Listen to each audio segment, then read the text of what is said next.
ನಾನು face fat reduce ಮಾಡಬೇಕು, neck fat reduce ಮಾಡಬೇಕು, ಆರ್ಮ್ ಫ್ಯಾಟ್ ರೆಡ್ಯೂಸ್ ಮಾಡಬೇಕು, ಹೊಟ್ಟೆ ಮುಂದೆ ಬರ್ದೇ ಇರೋಂಗ್ ಕಡಿಮೆ ಮಾಡಬೇಕು, ಟೈರ್ ಫ್ಯಾಟ್ ರೆಡ್ಯೂಸ್ ಮಾಡಬೇಕು, ಥೈ ಫ್ಯಾಟ್ ರೆಡ್ಯೂಸ್ ಮಾಡಬೇಕು, ಬ್ಯಾಕ್ ಅಲ್ಲಿರೋ ಫ್ಯಾಟ್ ರೆಡ್ಯೂಸ್ ಮಾಡಬೇಕು ಅಂದ್ರೆ ಇರೋದು ಎರಡೇ ದಾರಿ. ಒಂದು ವರ್ಕೌಟ್ ಮಾಡಬೇಕು, ಇನ್ನೊಂದು ಡಯಟ್ ಮಾಡಬೇಕು. ನಮ್ಮ ಕ್ಲೈಂಟ್ ಒಬ್ರು ಸರ್ ಅದನ್ನೆಲ್ಲ ಫಾಲೋ ಮಾಡಿ ನಾನು ವೆಯ್ಟ್ ರಿಡಕ್ಷನ್ ಆಗಿದ್ದೀನಿ ಅಂದ್ರು, ನೆಕ್ ಫ್ಯಾಟ್ ರೆಡ್ಯೂಸ್ ಆಗ್ತಿಲ್ಲ ಅಂತ ಹೇಳಿದ್ರು.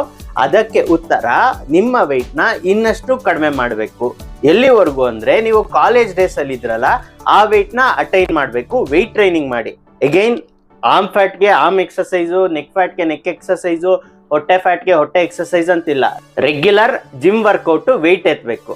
ಆ ಕಾಲೇಜ್ ವೆಯ್ಟ್ ಅಟೈನ್ ಮಾಡಿದಾಗ ನಿಮ್ಗೆ ಎಲ್ಲಿ ಫ್ಯಾಟ್ ರೆಡ್ಯೂಸ್ ಆಗ್ಬೇಕು ಅನ್ಕೊಂಡಿರ್ತಾರೋ ಅಲ್ಲಿ ಕಂಪ್ಲೀಟ್ ಆಗಿರುತ್ತೆ. ಎಗೈನ್ ಸ್ಕಿನ್ ಆಗಿರ್ಲಿ, ನೀವು ನೋಡಕ್ಕಾಗ್ಲಿ ಯಂಗ್ ಬಾಯ್ ಯಂಗ್ ಗರ್ಲ್ ತರನೇ ಕಾಣ್ತೀರಾ. ನನ್ನ ಈ ಫೋಟೋ ನೋಡೋದಾದ್ರೆ ನಾನು ಅರೌಂಡ್ 63-64 kgs ಇದ್ದೆ. ಆ ಫೋಟೋದಲ್ಲಿ ಫ್ಲಾಟ್ ಟಮ್ಮಿ ಇತ್ತು, ಯಾವುದೇ ರೀತಿ ಬಲ್ಜಿಂಗ್ ಇರ್ಲಿಲ್ಲ. ಸೊ ಅದಾದ ನಂತರ ನಾನು 78 kg ಆಗಿದ್ದೆ. ಈಗ ನಾನು 8 kg ರೆಡ್ಯೂಸ್ ಆಗಿ 70 kg ಬಂದ್ರು ಸ್ಟಿಲ್ ಹೊಟ್ಟೆ ಲೈಟ್ ಆಗಿ ಶರ್ಟ್ ಇಂದ ಆಚೆ ಬಂದೇ ಬರುತ್ತೆ, ಪಾಪ್ಔಟ್ ಆಗುತ್ತೆ.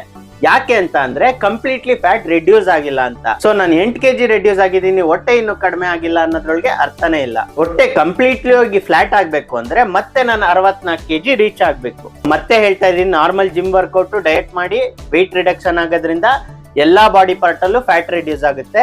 ಅಗೈನ್ ಯಾವ್ದೋ ಒಂದು ಎಕ್ಸರ್ಸೈಸ್ ಫಾಲೋ ಮಾಡಿ, ಇನ್ನೊಂದು ಯಾವ್ದೋ ಸಪ್ಲಿಮೆಂಟ್ ತಗೊಂಡು ದುಡ್ಡು ಟೈಮ್ ಎನರ್ಜಿ ಏನು ವೇಸ್ಟ್ ಮಾಡ್ಕೊಂಬೇಡಿ. ನಿಮ್ಗೆ ಗೊತ್ತಿಲ್ಲ ಇದು ಹೇಗ್ ಮಾಡ್ಬೇಕು ಅಂತ ಅಂದ್ರೆ ನಾವು ಕೋಚಿಂಗ್ ಪ್ರೊವೈಡ್ ಮಾಡ್ತಿದ್ವಿ. ವಾಟ್ಸ್ಆಪ್ ಅಲ್ಲಿ ಮೆಸೇಜ್ ಮಾಡೋದ್ರ ಮೂಲಕ ನೀವು ಜಾಯಿನ್ ಆಗ್ಬೋದು.